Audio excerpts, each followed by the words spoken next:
bel football, là. Et nous, quand bel football au soir là, Guadeloupe contre Guatemala. Tout le pays attend ça. Et nous sommes là aujourd'hui, encore une fois, pour parler de football avec vous. Dans le magazine Rouleau, c'est sur Canal 10. Jusqu'à ce dimanche, ça sera le final ce dimanche. Et nous avons encore des invités. Un invité, vous connaissez bien, c'est mon ami, mon coéquipier, Monsieur Davy Chatouan. Ça va, Davy, en pleine forme? Ça va, merci, en forme.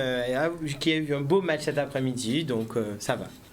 Et nous avons aussi deux invités que vous avez jamais vus sur ce plateau. Comme je vous l'ai dit, je tiens à faire participer cette grande famille du football qui est très large et de montrer tous les aspects de cette famille. Et parmi les aspects de cette famille, il y a des joueurs, des anciens joueurs qui sont devenus agents. Et nous en recevons un aujourd'hui. C'était un ancien de mes coéquipiers, encore une fois à l'AS Gosier. Oui, non, on m'a pas payé, je vous promets. Mais c'est un plaisir pour moi de recevoir Monsieur Olivier Choisy, qui est actuellement agent de joueur depuis 2019. Bonsoir Olivier. Bonsoir Jimmy. Alors, on a vu un super match aujourd'hui. D'accord, ça montre exactement toute la palette du football moderne. Donc je pense qu'on pourra débattre de ça super bien. Juste après les présentations. On a beaucoup de choses à dire sur ça. Eh bien, ou bienvenue à Casa, au Bougamouin. Tranquillement. Merci. Ok. Et juste à ses côtés, eh ben, il fait partie d'un club centenaire. Un club centenaire en Guadeloupe. Donc ça veut dire que ça fait déjà plus de 100 ans qu'il y a des bénévoles dans ce club qui se démènent pour que nos jeunes et moins jeunes fassent du sport, fassent du football en particulier. Il vient de la Red Star. C'est le coach principal depuis 3 ans de la Red Star. C'est monsieur Eddy Raboteur. Bienvenue, Bougamouin. Bonsoir à tout le monde, bonsoir. Merci d'être ici. Ça gagne? Très bien. Eh bien, mettez-vous à l'aise, hein, oui, parce que nous, on est très malades à football, nous, on est très chien boule, tranquillement. Et nous, quand il parle de ça, nous aimons les plus, nous, quand il parle des balles, tout simplement. Eh bien, voilà, Olivier, il avait déjà lancé le truc. On vous parlera des Guadaboy tout à l'heure, finalement, Yann. Non, on va en parler tout de suite. On va en parler tout de suite des Guadaboy, comme ça, vite fait. Après, on reviendra peut-être en fin d'émission. Mais c'est un gros match qui nous attend aujourd'hui. Guadeloupe contre Guatemala. Qu'est-ce que ça vous inspire, messieurs? Allez, Eddy, pour commencer, justement, parce que je suppose que les jeunes de la Red Star et la Red Star aussi, quand la sélection joue, ben, ça ne peut pas vous laisser indifférent. Ben, c'est normal, hein, on est représenté par nos joueurs, par les joueurs adverses. Et je pense que ce soir, il faut être solidaire derrière les éducateurs, derrière les Guadaboys. Et il faut passer ce tour. Il est hors de question qu'on ne passe pas ce soir, puisqu'on doit participer à la DSL Cup cette année. Parce qu'on est quand même, si je ne me trompe pas, celui qui est arrivé le plus loin dans cette compétition. Parce qu'on avait été éliminé par le Mexique avec la bonne Roger Salno. Donc il faut y remédier à ça. Et je dis oui, rouler et nous lève les autres, porter manœuvre. Ce soir, c'est la victoire et rien d'autre. La victoire et rien d'autre, Olivier? La victoire, rien d'autre. Enfin, moi, je dirais surtout se qualifier pour pouvoir participer à la Gold Cup. C'est notre Coupe du Monde. Donc, c'est super important. Donc, là, il va falloir tout donner pour pouvoir être qualifié, quoi. Et puis, après, on a vu une belle équipe de la Guadeloupe. On a envie de voir du jeu. On a envie de voir cet esprit de conquête qu'ils avaient. La seule chose, effectivement, c'est que le Guatemala a quand même donné à Guyana une sacrée c'est clair. Sacrée rouste 4-0. Donc on est quand même sur une équipe qui est en forme, qui est apparemment très solide, à ce que je peux comprendre. Donc, super efficace. Apparemment aussi. Ouais, mais les matchs ne se ressemblent pas. C'est pour ça que... Attention, là, il y a de l'enjeu. C'est ça. Pas pareil. Non, on donne les qualités de l'équipe. Oui, mais effectivement, là, selon les équipes qui se rencontrent, selon les tactiques et tout ça, ça peut être complètement différent. Bien sûr. Et puis, on a vu que Jocelyn Anglom a apparemment insufflé un bel esprit de calme dans cette équipe guadeloupéenne. Donc, on voit que même lorsque des joueurs rentrent, ils se mettent au diapason du reste de l'équipe. Donc, on peut espérer quand même un très beau match, je pense. Et une belle adversité, quand même. Je pense que on peut avoir un beau match... un beau match de football, un très beau match. Mais justement, il y a quelque chose qui est très important, mais on va en parler tout à l'heure. Il y a notre réalisateur Yann qui va afficher quand même les performances du Guatemala, parce que même si nous sommes euphoriques, c'est cela. Moi, excusez-moi, je vais peut-être calmer notre ferveur, nos ardeurs. Pourquoi? Parce que cette équipe du Guatemala, je regarde ce qu'on m'a envoyé. C'est un sacré épouvantail, les gars. Déjà, ça fait 15 matchs qu'ils n'ont pas encaissé de but. Ah ouais. 15 matchs qui n'ont pas encaissé de but. Ah, c'est solide. Et qu'ils ont battu de très grosses nations comme Cuba, comme Curaçao qui nous avait mis un 6-0 il n'y a pas si longtemps que ça. Donc oui, nous sommes à fond derrière nos Guadaboy, mais prévenir quand même que si par malheur ou parce qu'il faut un gagnant ou un perdant, si par exemple nos Guadaboys ne remportent pas la victoire, il ne faut pas qu'on leur tire dessus. Parce que souvent, quand nous sommes euphoriques, on est content, nous capoter ces coups en l'air, et il suffit qu'ils perdent le match d'après. Ouais, mais c'est pas tes bon, c'est Messé, un tel parcours, un tel. Vous avez vu? Donc voilà, je tiens à préparer l'opinion quand même. Je voulais quand même poser une question, parce que c'est vrai que moi, je suis pas vraiment le football local, donc j'apprends beaucoup d'ailleurs grâce à l'émission à Oulo. Mais les joueurs professionnels, ils reviennent pendant l'année pour jouer en équipe nationale, enfin la sélection guadeloupéenne? Non. Si, ils reviennent quand il y a des compétitions comme ça, ils reviennent une semaine avant pour pouvoir s'intégrer. Oui, mais pour jouer les matchs amicaux, par exemple au Stade des Abîmes, les choses comme ça. Si, ça dépend. Mais après, il faut pas croire, parce qu'eux aussi, ils ont leur programme. Les clubs ne les lâchent pas comme ça. Hein. C'est ce que j'ai dit. C'est ça. Parce que lorsqu'on prend 6-0, est-ce que c'est l'équipe qu'on verra ce soir? Ou est-ce que c'est une équipe, entre guillemets, bien entendu, sans manquer de respect à personne, puisque voilà, mais des joueurs qui ne sont pas forcément ceux qui vont jouer demain? C'est la question que je pose. Oui et non, puisque Jocelyn, il a fait tourner son effectif, il a emmené du monde. Le 6-0, il ne faut pas s'attarder dessus. Hein. Rappelez-vous, le Brésil. Oui, c'est vrai. Ils en avaient pris 7 par l'Allemagne. Et je vois qu'en Copa América, ils font le show. Et effectivement, il y a le Brésil qui donne 4-0 au Pérou et qui met que 1-0 hier. Ouais, voilà. D'où, tout à l'heure, je disais, c'est un match, tout peut se passer. C'est vrai que l'adversité, on l'a vu, des 10-0, 5-0, ça impressionne. Ça impressionne. Mais il ne faut pas oublier aussi que nous, on est obligé aussi de se qualifier parce qu'on sort de loin. On sort en zone 3, les gars, quand même. Et là, si on perd, ça veut dire qu'on reste en zone 3 et c'est pas bon pour la route. Alors, pour expliquer à tout le monde, c'est important ce que tu viens de dire quand tu parles de zone 3, tout ça pour expliquer à nos téléspectateurs, explique cette différence de niveau, zone 1, zone 2, zone 3.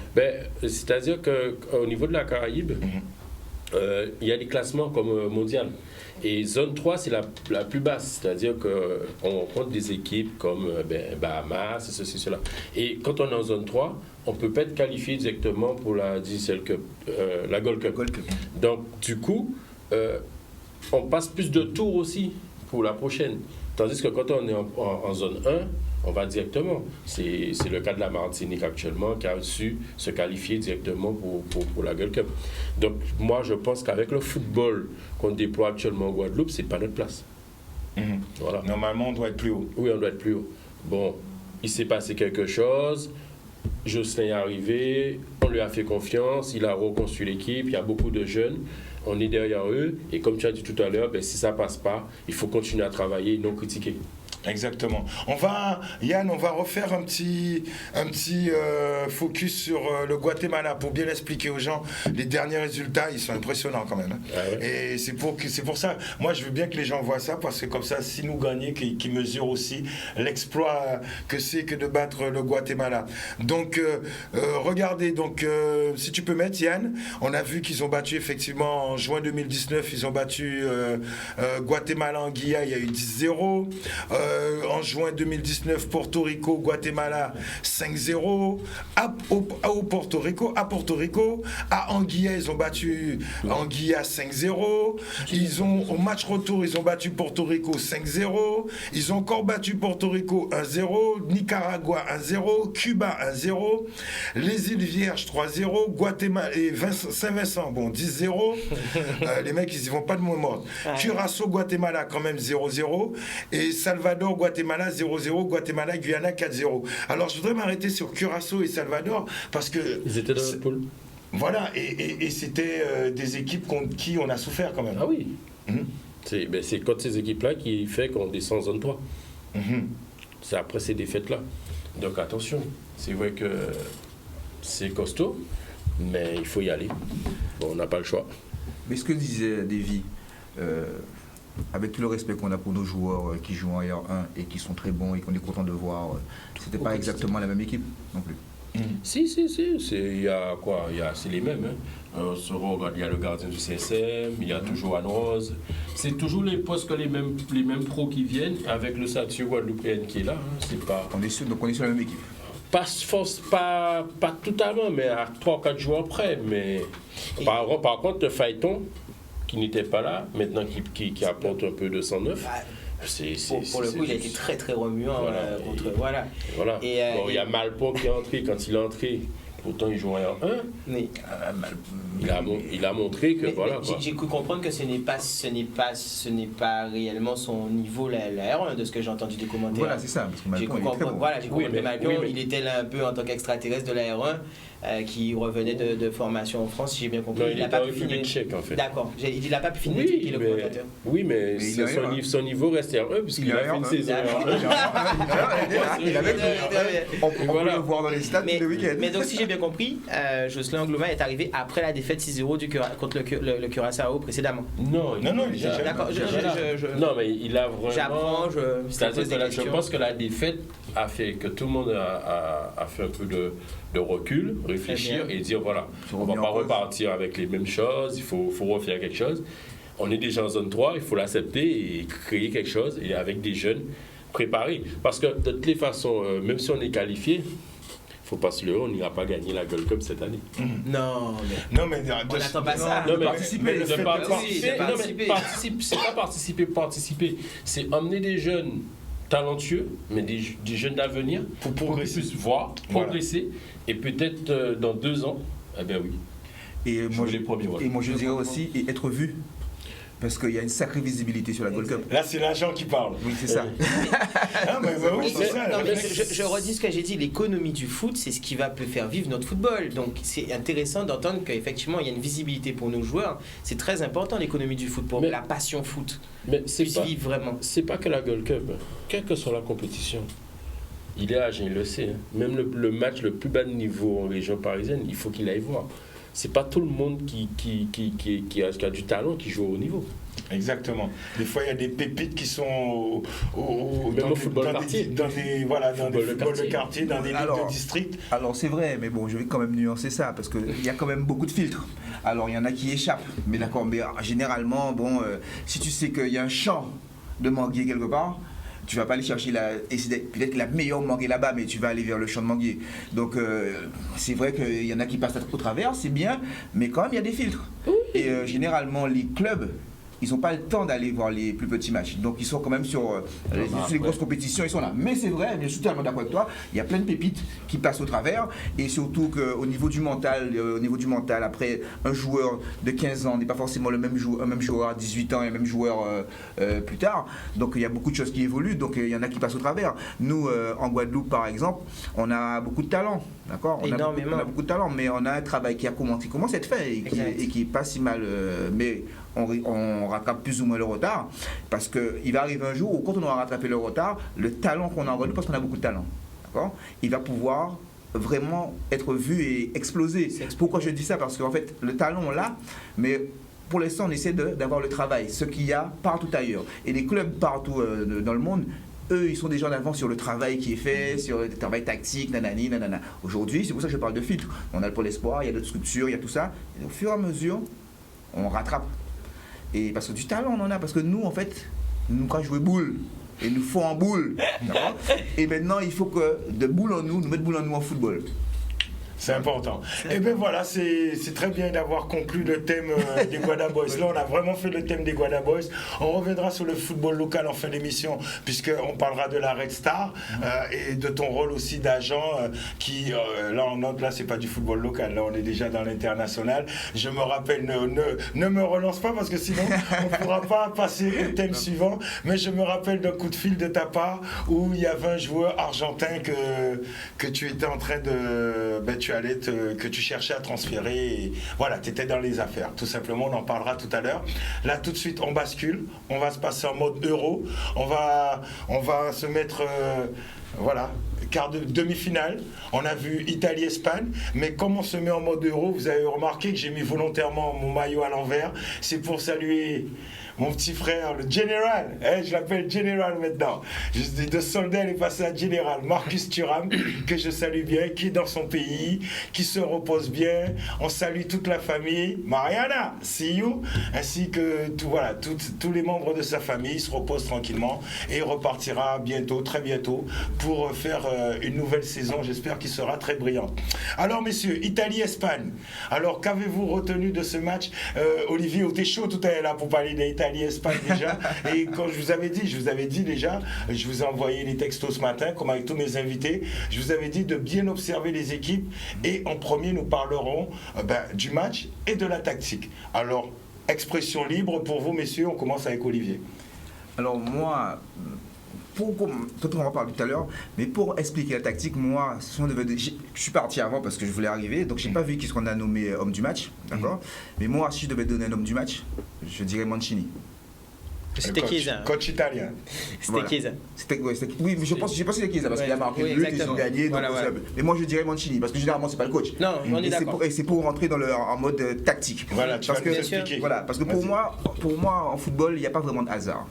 Souvent, les gars te disent ouais, on parle de hold-up, on parle surtout de le football d'aujourd'hui. Le football change. Les footballs, il y a des périodes. On était à une époque de l'Espagne avant, c'était vraiment très technique et tout ça. Aujourd'hui, on est entré dans une autre phase, une autre ère, où le football est plus direct. Il est plus direct, il est physique, il est très mental, d'accord. Et il faut se donner.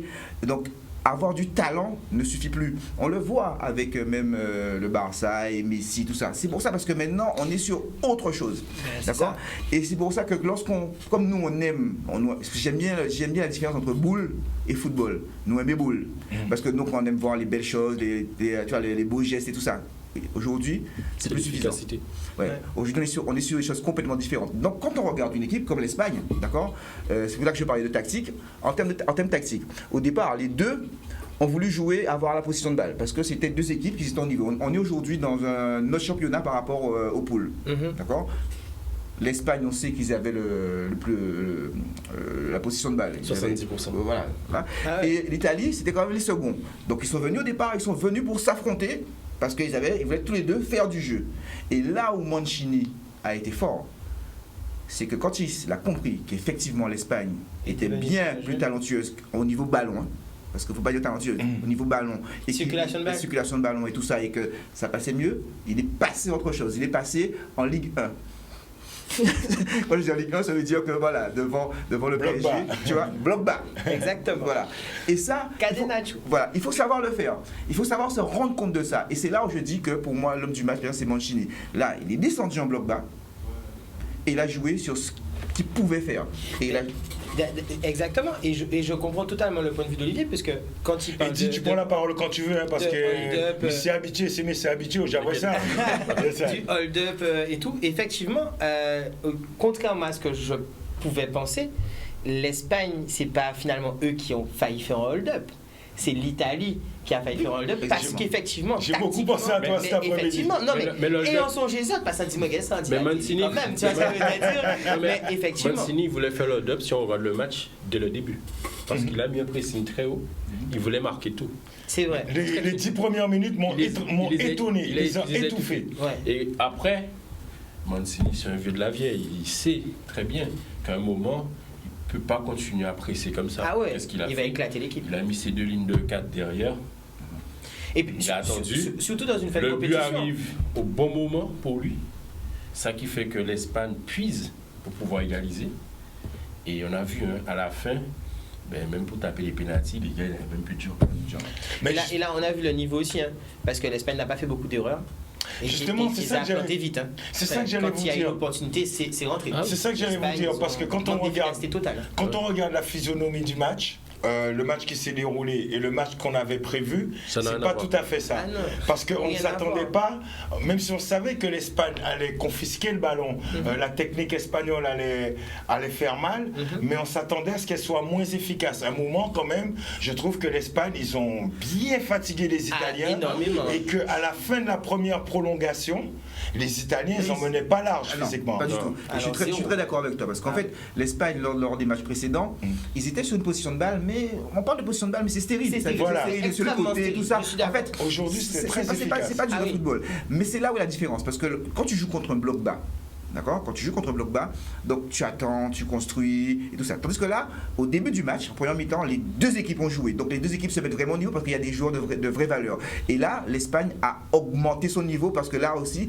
c'est différent. Quand on bloc bas, c'est difficile de percer les lignes puisque Ah, parce que clairement, le oui. bloc est bas. Mais là, comme l'Italie a joué, donc ça permet d'avoir des espaces. Donc les gars ont pu se libérer et avoir du jeu. Et là, l'Espagne s'est vraiment mis au niveau. Et on a été surpris par le niveau de l'Espagne. On a été surpris, oui. Mais quand tu as le niveau justement du milieu de terrain qui se met à ce niveau-là en Espagne et que tu vois après le numéro 9 et les attaquants, tu te poses quand même clairement la question de où sont les attaquants espagnols, les Raúl, les Morientes, les David Villa, Mais c'est exactement ils ça. sont où? Ils sont C'est où? Parce que exactement c'est ça. quand même ils ont un gros problème en attaque. L'inefficacité ce soir a été terrible. C'est exactement ça. Terrible. Et pourtant le but de Morata, magnifique. Hein. Oui, mais Contre pied droit, enchaînement pied gauche, de touche, c'est magnifique, non, c'est mais il met un élégant, c'est but, propre. Mais qu'est-ce qu'ils ont raté? Mais ça c'était beau ce qu'ils ont fait là, Bien sur sûr. l'Espagne.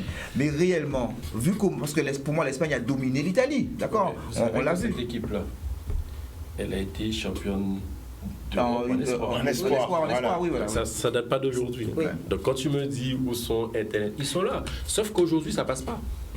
Mais Ça ils passe ont- pas. Pourquoi? non. Parce que je peux vous dire, les Italiens, ils les ont cadenassés. Hein. Non, je parle vraiment devant le but. Hein. Oui, mais devant le but. Ouais. Hey, Ils avaient des situations en à un Espagne, moment- comparé à à un moment- l'Italie. à un moment, j'ai entendu Daniel Bravo dire oui parce que la main derrière, il est intelligent le défenseur. Aquilini, ah Il est oui. intelligent. Ah oui, non, un vieux de la vieille. Mais bien sûr, il met la main, mais malin comme il est, il se retourne, il se relève tout de suite en trois quarts. Mais oui. Peu importe, tu donnes la surface, ça veut dire que tu empêches le ballon d'aller quelque part où il aurait pu aller. Oui, donc, mais on le sait. Si jamais au On le sait, mais lui, il joue ça très bien. Donc Mais les Italiens, ils étaient Je suis très, d'accord. très bien. Non, je suis Ils ont entièrement cadenassé d'accord. les attaquants. Hein. Mais ils ont Parce eu que des situations quand même que... lorsqu'on regarde l'Italie en Coupe d'Europe, là, ils ont pris combien de buts? Le championnat d'Europe des Nations, ils ont plus très peu de buts. C'est la seule but là. Ils ont qu'un but. C'est le hein, premier pour but l'instant. qu'ils Mais ont encaissé. je- Donc tu comprends que... Mais moi je Oui, rejoins. oui, c'est- Oui, effectivement. c'est Ouais, effectivement. Donc ça veut dire mais que je quand rejoins- même si tu as de bons attaquants, mais tu joues contre Non, mais la meilleure défense. hein. C'est vrai, mais je rejoins quand même Davy parce que là, c'était avant. Là, on arrive dans la grosse compétition à la fin. Là, si tu veux gagner, il te faut des gars puissants devant. Sauf que Oui, là, sauf pas de... sauf que mais les- devant l'Italie, ça passe pas comme ça. oui, Oui, mais même avant l'Italie, parce que c'est ce qu'on C'est disait ça. hier encore, les jours précédents sur le plateau, parce que si, hier par exemple, quand on faisait les cotes, parce qu'on a notre sponsor la FDJ, quand on faisait les cotes, justement, quand il y avait une différence, l'Italie était un tout petit peu plus favorite, et nous on discutait que si l'Espagne n'est pas à la même hauteur que l'Italie, c'était vraiment par rapport à ses avant-centres en fin de compte. Ouais. Parce que là, rien à envier à aucune équipe, l'Espagne. Non, mais mais le c'est le fait milieu qu'il de n'ait terrain pas qui est l'avancante qui plante ses buts, qui termine, parce qu'ils c'est font ça. de formidables préparations. Les mecs, ils ont un jeu qui est vraiment très léché, une très bonne technique, Ouais, c'est- individuelle, mais il faut quelqu'un qui transforme. Plus de tout ce qu'on veut, c'est Copico, les Barça. Ah ben, Enrique, c'est Barça. la preuve, il n'y avait pas un Madrilène dans l'équipe. Mais- C'est clair. non, Et du coup, la question, enfin, alors c'est pas des numéros 9, mais sur l'apport enfin, attaquant, Isco, même s'il est milieu, c'est un ailier finisseur. Bon, il y a des joueurs du Real de Madrid qui auraient pu peut-être aider. Alors on peut pas, voilà, on va pas refaire l'histoire, ils sont quand même en Après, demi-finale, mais c'est son choix. Voilà, c'est son choix. il faut regarder sur le match, même si après, comment on a rentré tout ça, mais au début du match, le meilleur attaquant de l'Espagne, c'est Olmo. D'accord? Daniel. Olmo. Voilà. Et Olmo, lui, c'est pas un neuf. Et là où il a été très bon, c'est pas dans la surface, c'est en redescendant. Tout à fait. C'est plus un rôle de milieu parce qu'il a joué pratiquement Il sur le décrochait. 9,5. Il décrochait. D'accord. Et là, il a été très bon là. Mais ce qui veut dire qu'il n'y a personne, à aucun moment, regarde bien, hein, le jeu se faisait, ça rentrait, mais aux abords de la surface, ils n'ont pas été vraiment très très dangereux. Quand ils ont été dangereux, ils ont mis le but. C'est une superbe action, c'est super bien fait. Mais au niveau où on est là, quand on arrive en demi-finale et tout ça, il faut être efficace. Il faut être killer Il faut être devant les efficace. cages. Maintenant, ça va être l'heure de la pub et on reviendra après sur le jeu et les joueurs, justement. Donc, on va parler des joueurs qui vous ont marqué. Tu as déjà commencé et on parlera encore un peu de tactique parce que si vous regardez bien, les Italiens, ils ont quand même bien bloqué les couloirs espagnols et ça aussi, ça peut déstabiliser. Quand Jordi Alba ne peut pas jouer, l'Espagne, c'est ainsi. Ça peut déstabiliser l'Espagne. Alors, chers amis, c'est simple. On se retrouve juste après la pub. On parlera de Italie-Espagne encore. On parlera aussi de la Copa América parce qu'il y a eu Brésil-Pérou et il y a Argentine-Colombie ce soir. Et ensuite, on parlera aussi donc du métier d'agent et de la Red Star. Vous voyez, on a encore un bon petit programme juste après la pub. Chut, messieurs, nous sommes de retour sur le plateau avec les téléspectateurs parce que vous avez bien compris, nous on fait pas de mi-temps. Ouais. Nous on fait pas de mi-temps sur le plateau. Nous c'est du non-stop. Ça chatte, c'est du non-stop. Et justement, on rappelle, on vous salue, on salue nos sponsors aussi, la Française des Jeux, la FDJ. Donc rappelez-vous, donc on vous avait dit qu'on vous parlerait de Italie-Espagne aujourd'hui. En fait, quand j'allais parler des cotes Danemark-Angleterre, est-ce qu'elles vont s'afficher ou pas, Yann? Les cotes de Danemark-Angleterre. Bon, on en parlera quand ça sera le moment, parce qu'on est toujours sur Italie-Espagne en fin de compte. Donc on parlera de Danemark-Angleterre tout à l'heure, on affichera les cotes. Donc pour finir sur Italie-Espagne, messieurs, quels sont les joueurs qui vous ont marqué dans ce match? Positivement ou négativement? Olmo, ouais. Mais qui rate son pénalty quand même, parce qu'il a mis. Il était cuit. On s'entend. Avant de descendre Bouga et penalty, dis-nous, Kabouga fait le bien. Non, il a été omniprésent. Il a tenté énormément, il a provoqué, il a ramené du jeu, il a joué avec ses coéquipiers. C'était l'homme de l'Espagne. C'était l'homme de l'Espagne, sachant que Jordi Alba était muselé. Et quand Jordi Alba, vu que c'est lui qui mène un peu le jeu, parce que c'est l'un des plus techniques aussi, qui a une bonne vision de jeu quand même, c'est un joueur extraordinaire. Je suis pas très Barça, mais franchement, je le trouve extraordinaire, Jordi Alba, en vrai. Et c'est en tant que capitaine de l'Espagne, mais quand ton leader est entre guillemets gêné dans son évolution dans le match, c'est vrai que l'équipe, voilà. Et Daniel Olmo a pris le relais et a amené et le défenseur français aussi, en fait. Aymeric Laporte, oui, bien sûr. Laporte qui est patron, quand même. Oui. J'ai aimé Busquets aussi, parce que Busquets est censé être vieux, mais il amène quelque chose de... il amène une fluidité dans le jeu. C'est un footballeur, c'est un footballeur de haut niveau. Il y a, quels que soient les entraîneurs, sélection ou club, il a toujours été titulaire. Ouais. Et Busquets, il m'a plu parce que tu sens, au départ, tu n'as pas l'impression de voir ce qu'il va vraiment emmener. Mais en fait, quand il est sorti, on a vu la différence. Tac, tac, tac, quand il est sorti, ça a pris exactement. Voilà, tu vois. Donc, voilà. Et on voit toute cette science. Et d'ailleurs, le futur Busquets, on le voit aussi en Espagne. C'est un Rodri. Ouais. Oui. Il a 18 ans, le gars. Oui. Il joue comme un vieux briscard de 28-30 ans. Ouais, et parmi les Italiens, avant de basculer sur Danemark-Angleterre, comme l'a dit Olivier, moi, le collectif. Alors, plus que le collectif, non, je pense vraiment le coach. Je pense que c'est l'adaptabilité du coach qui fait que le match ne tourne pas au vinaigre pour lui. Donc, on peut que saluer le coach. Bien sûr, ses soldats sont toujours là, mais là, le général a été, comme tu as dit pour Marcus derrière, je la métaphore, mais le général a été très présent pour amener son armée a suivi. Mais il était devant et il était bien présent ce jour aujourd'hui pour sa demi-finale. À l'italienne, mais... Personne ne ressort réellement. Tu pourras dire Donnarumma parce qu'il a arrêté à la fin, mais bon, ça, la séance de pénalty, c'est quelque chose pour moi à part, d'accord, mais il est quand même là, il arrête, voilà. Mais personne ne ressort vraiment. C'est vraiment l'équipe qui est là. Chiesa ne fait pas un match de folie. Non. Il met le but. Il met un but magnifique à un moment où il faut. Mais Chiesa n'a pas été dans le match qui est extraordinaire spécialement. Tu ne peux pas, il n'y a personne qui se dégage. Mais par contre, les gars sont là. Ils sont en combat, ils ont souffert, hein. Quand ils se sont mis, ils ont essayé de jouer comme l'Espagne au départ, parce que c'était l'Italie, parce qu'à la base c'était favori. Et ils avaient sûrement regardé l'Espagne en se disant nous sommes plus forts. Sauf qu'à un moment, et ça c'est très important, c'est l'humilité. Les gars se sont dit, oh, nous pas plus forts, là il faut nous gagner. Et là, c'est là où Mancini était bon. C'est moins joli, Catenaccio, bloc bas, et là l'Espagne. Elle bute. Et puis le but il est simple, hein. C'est exactement le but. Donnarumma il prend, il va vite parce que ça, on se rend pas compte de ces choses-là. Mais si Donnarumma avait pris le ballon et qu'il avait gardé, qu'il attendait, c'est que les gars ils savent. Il prend, il va vite, en 2 passes, tac tac tac. Ah oui, petit compte favorable parce que c'est important d'avoir de la chance quand on a de l'audace et boum. Voilà.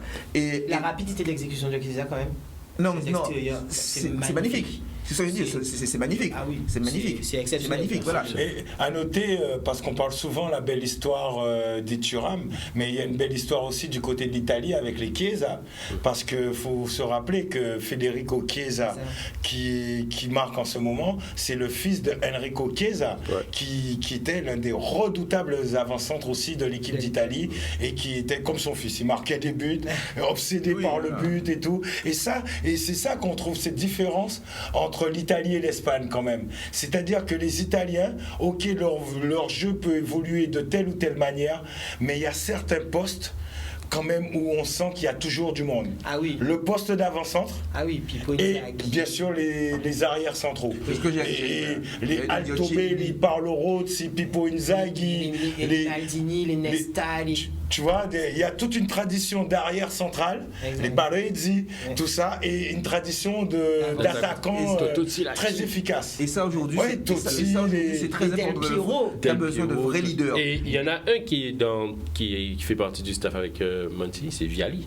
Oui, ouais, voilà. Oh là là, Gianluca Vialli. Là, on t'est déjà fait, là. Mais ça t'est fait. Parce que, même ici, c'est quoi nous pas à l'hôpital, ils sont là, c'est bon, fait, frère. Gianluca Vialli, il a même joué en Angleterre, il est entraîneur-joueur de Chelsea. Ah, vas-y. Mais quand on. Non, il va dire le cavalier, entraîneur, il parle des joueurs. Non, entraîneur-joueur. Non, pourquoi tu es entraîneur-joueur de Chelsea? Oui, mais est-ce que tu as connu? Là, ça y est, il t'a pas dit au chambrage. Ah non. Vialli joueur, simplement joueur. Si un but en pas honte, c'est d'être jeune. Ah bah oui. Ouais, ça veut dire, on peut autant pas 4 buts, mais pas d'être jeune. Donc, au contraire, j'apprends des anciens et avec plaisir. Mais là, je peux plutôt bien. Bien joué. J'aime l'insolence de la jeunesse. Face à l'expérience, face au chambrage expérimenté des anciens sur ce plateau. Mais c'est vrai que les Italiens ont une vraie science du but. Et puis, Pippo Inzaghi, on parle de chien boule. Oh là là, Pippo Inzaghi, non mais. Il montait le ballon. Il y en avait un qui n'a pas fait long feu, il n'a pas fait une grande carrière. C'est Toto Schilacci.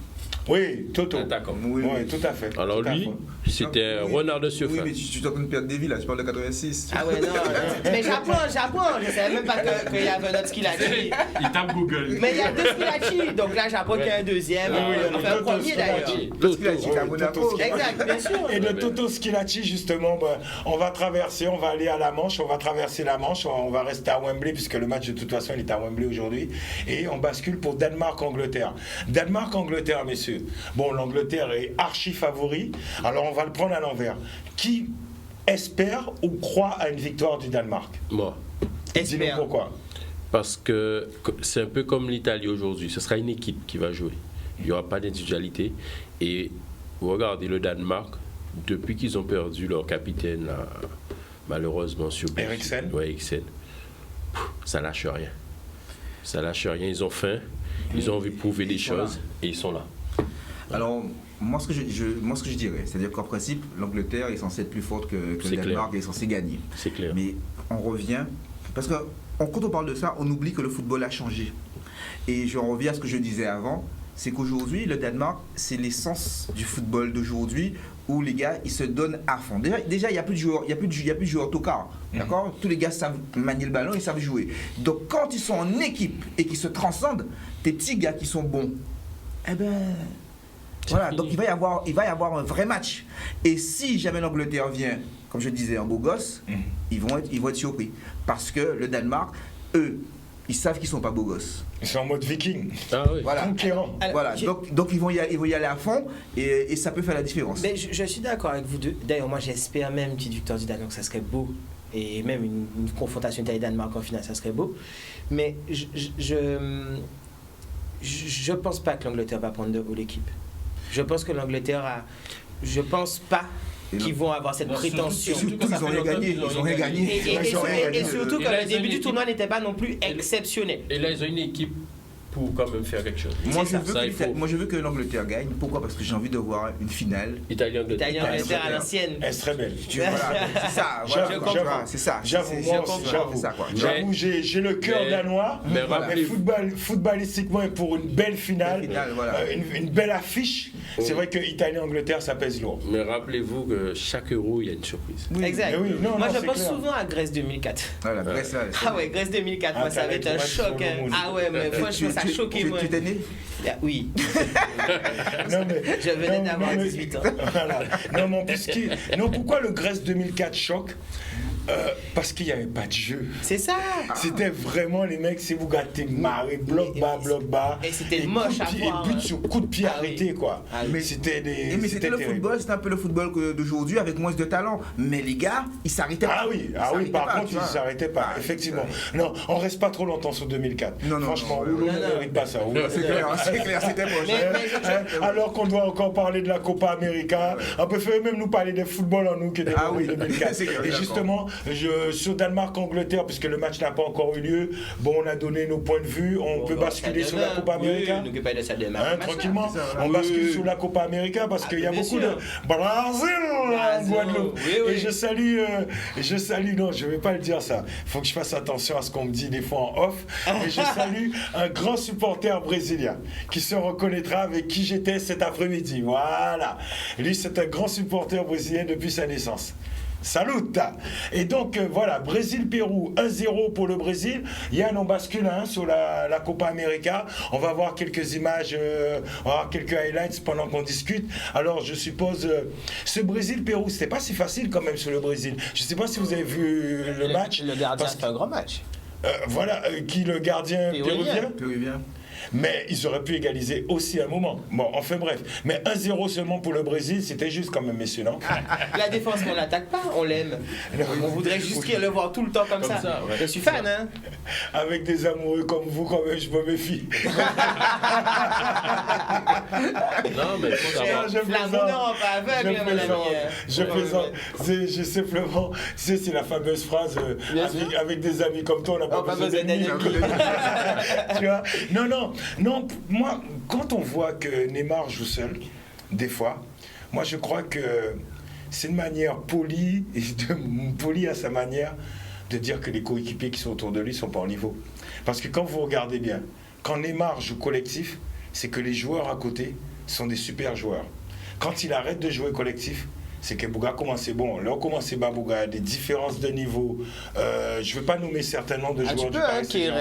Kerrer, tu non, peux, moi parce ça me que- gêne pas, il faut être mais- franc. mais Non, jamais- mais Oui, non, mais moi, vous la non, aller, non, nous là, vous autres en fait. Non, Moi, qui j'aime pas réel, trop, qui c'est Ozawa, pourquoi c'est j'aime pas trop, compliqué, oui. parce que des fois, je me Backer. retrouve, Moi, je parce que peux pas le faire. à travers, non, voilà, pas. parce que à travers mes activités, moi, demain, je peux me retrouver devant ces gars-là, pas qu'en payo. Et alors, Mais moi, préparez tous les modes devant ces Bougas à Jimmy. j'ai pas dit le contraire. Bon. Mais bon, des fois, On il y a des fois, j'ai pas t'appellera pour leur dire critiqué. ce qu'on pense. Non, je comprends ta Voilà. position. je Voilà. comprends ta position. Non, moi, ce que j'ai envie de vous dire, je préfère plus voir le bon que le côté négatif. Donc, c'est-à-dire, je préfère insister sur Neymar qui joue collectif quand il est avec des joueurs très forts que le Neymar qui joue individuel avec les joueurs faibles. Mais vous le voyez, regardez le niveau des joueurs du Paris Saint-Germain cette année, mon frère. non, je comprends. Il y a des Et- joueurs, et tu je- peux pas faire une 2 avec eux parce qu'ils ont, Eh ben- ils ont un problème technique. Eh ben, dans ce cas-là, nous allons voir un grand Neymar cette année.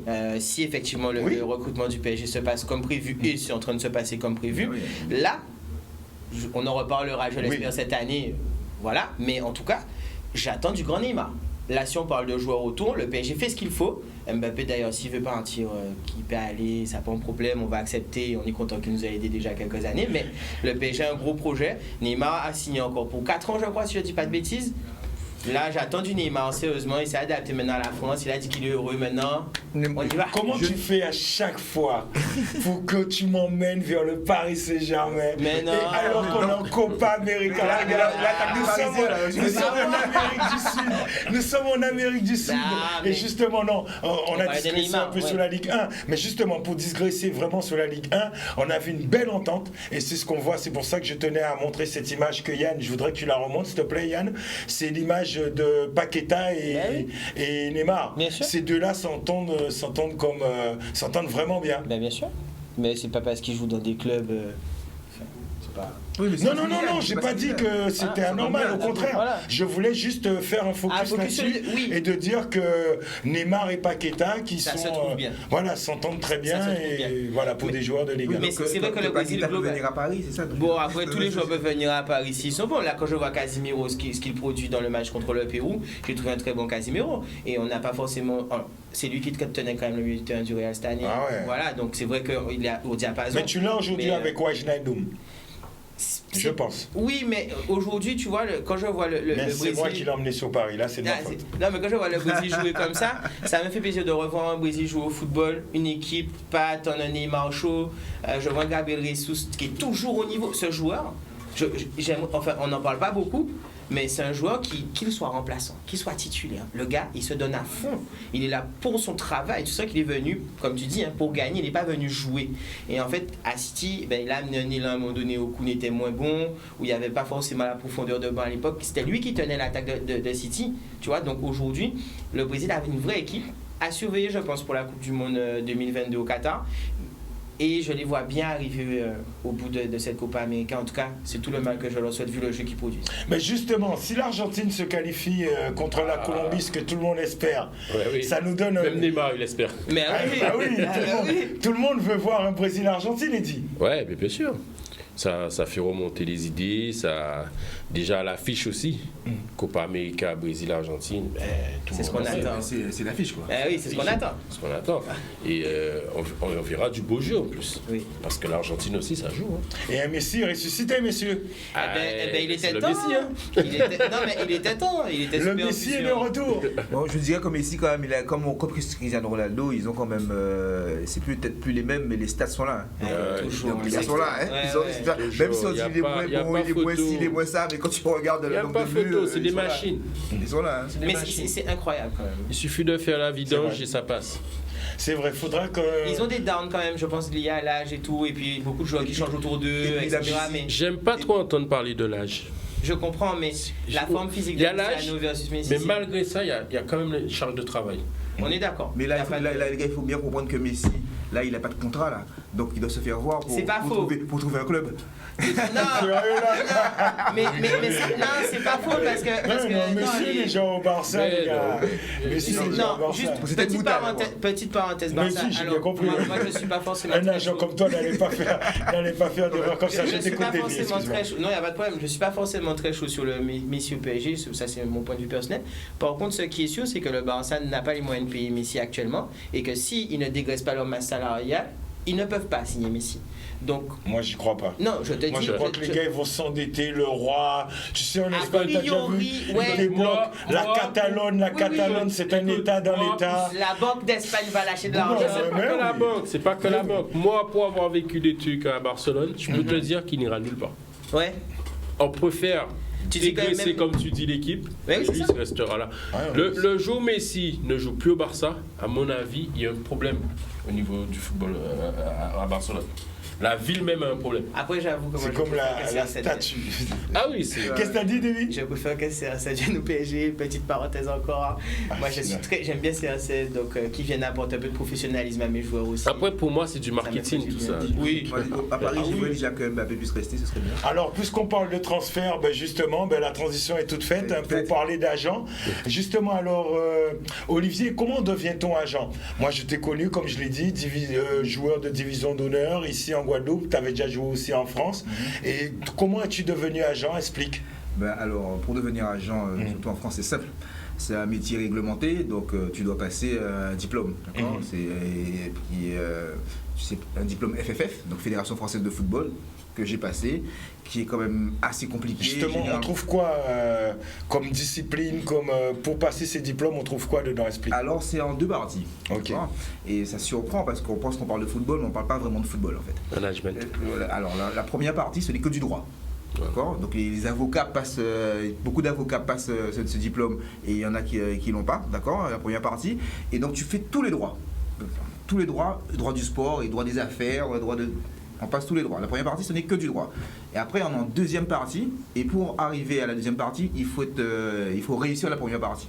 Généralement, on est chaque par session, il y a à peu près 600 personnes, d'accord, environ, qui sont inscrits.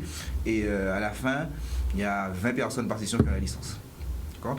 Et la deuxième partie, c'est encore du droit, mais c'est du droit du football par contre. C'est-à-dire qu'on fait c'est LFP, FFF et FIFA. Ok. Donc là, on a tous les règlements de tout ce qui se passe dans le football, entre les transferts, entre les si, entre les tout ce qui se passe. Tout ce qui se passe dans le football, tu dois tout savoir à la lettre. Et c'est ça la deuxième partie. C'est pas comment taper un coup franc ou comment il y a en jeu. Hein. Ça, ils estiment que tu pourras prendre ça tout seul. Et si tu es là, c'est que tu sais déjà comment ça se passe. Oui. Donc on est vraiment sur du droit et sur du règlement. Et je suis assez content parce que c'est un diplôme qui est reconnu très très difficile. D'accord. Et d'ailleurs, je crois que si je ne dis pas de bêtises, en principe en Guadeloupe. Pas de Guadeloupéens. Je connais des Guadeloupéens qui ont la licence.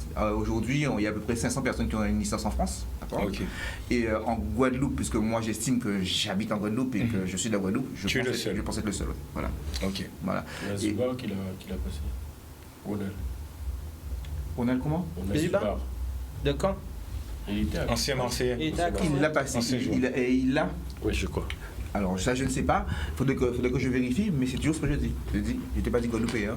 Mais il vit en Guadeloupe, Ronald Zubar? Non, il Ouais, est en Guadeloupe, mais c'est un Guadeloupéen. Oui, non, mais je connais d'autres Guadeloupéens qui l'ont, hein, d'accord. Je connais tous les Guadeloupéens qui l'ont, pas forcément nombreux, mais je les connais, d'accord. Mais je parle moi de la Guadeloupe, et c'est pourquoi je parle de la Guadeloupe, parce que c'est être là qui est important. C'est ça. Parce que moi, en tant qu'agent aujourd'hui, j'ai fait ça vraiment par passion en fait. Puisque bon, moi, j'ai fait beaucoup d'autres choses, je pourrais continuer dans ce que j'ai fait. Aujourd'hui, c'est vraiment essayer de s'occuper de nos jeunes. D'accord. C'est pas forcément être. Alors, forcément, en tant qu'agent, on a beaucoup de contacts. Donc, si on a un super joueur, on y va. Mais la réalité pour moi aujourd'hui, c'est de pouvoir m'occuper de nos jeunes. Parce que je pense qu'on peut encore apporter beaucoup de choses à nos jeunes. Je ne parle pas en termes de ce qui se passe déjà. Ce qui se fait déjà est très bien. Mais lorsque nos jeunes partent en métropole, il y a un fossé entre la culture, entre le froid.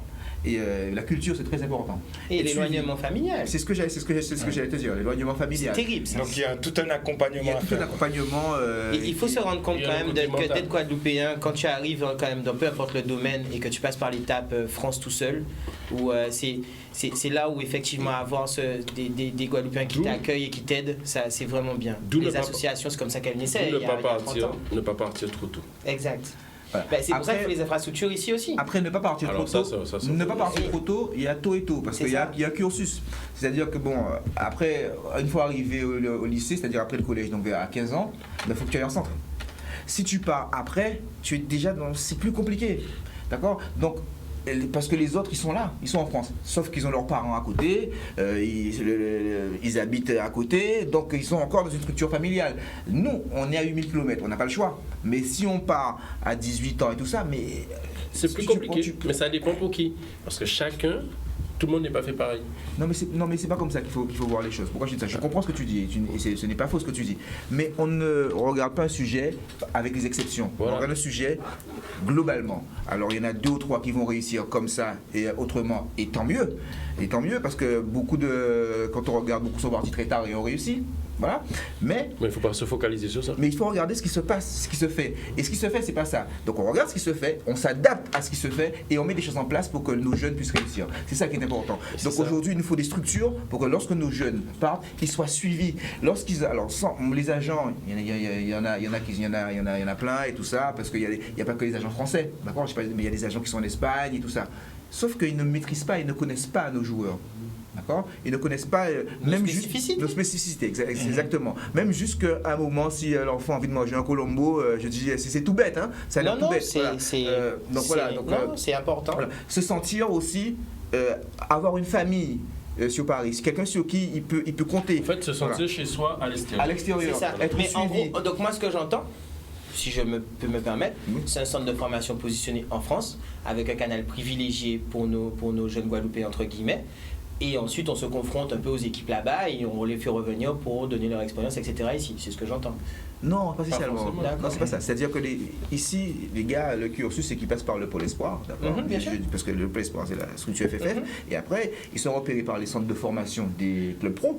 D'accord. Donc il y en a qui sont à Lyon, il y en a qui sont partout, mais sauf qu'ils sont en centre de formation. Ils sont avec Non, malheureusement, non, je te laisse finir parce qu'on arrive à la fin de l'émission et je suis déjà même embêté pour Eddy que je te ferai revenir parce que nous, on n'a pas eu le temps de parler de la Resta pas de et souci. tout, et malheureusement, j'ai mon réalisateur qui, à juste titre, me fait de grands signes. Vous voyez, nous tellement passionnés, les là qu'elle passe ici, nous, comme ça. C'est ça même, les là, j'aboute, c'est ça même, les là, j'aboute. Voilà, les amis. On peut même pas faire gagner un jeu, on peut faire gagner une question, non, rien. Là, j'aboute. Voilà, là, j'aboute.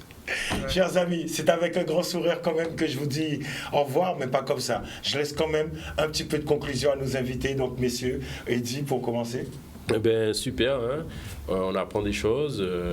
Ça fait longtemps que je n'avais pas revu Olivier. Maintenant, j'apprends qu'il est agent de joueur. Donc, c'est quelqu'un que je vais travailler avec, puisque moi, je suis éducateur de jeunes. On avait essayé de monter une académie, donc on a plein de jeunes. Et je te ferai revenir pour parler de ton travail avec les jeunes, promis. Hein. Mais dès cette semaine.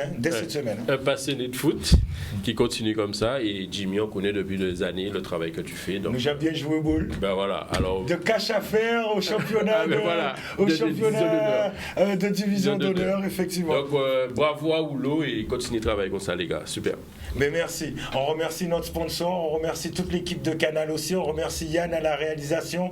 Je remercie aussi Stanley qui a fait le générique. Un petit coucou à Joël aussi, à l'infographie, au montage. Bref, nous vraiment contents. Davy, je t'ai donné la parole. Juste un big up à tous les gens qui essaient de structurer le football local et j'espère vraiment un jour pouvoir vous aider de ma manière, enfin de ce que moi je sais faire. Et j'espère vraiment que tous les Guadeloupéens vont essayer de structurer notre pays dans tous les domaines. Mon cher agent. Ben je dis rouleau. Voilà. Ouais, il a dit rouleau.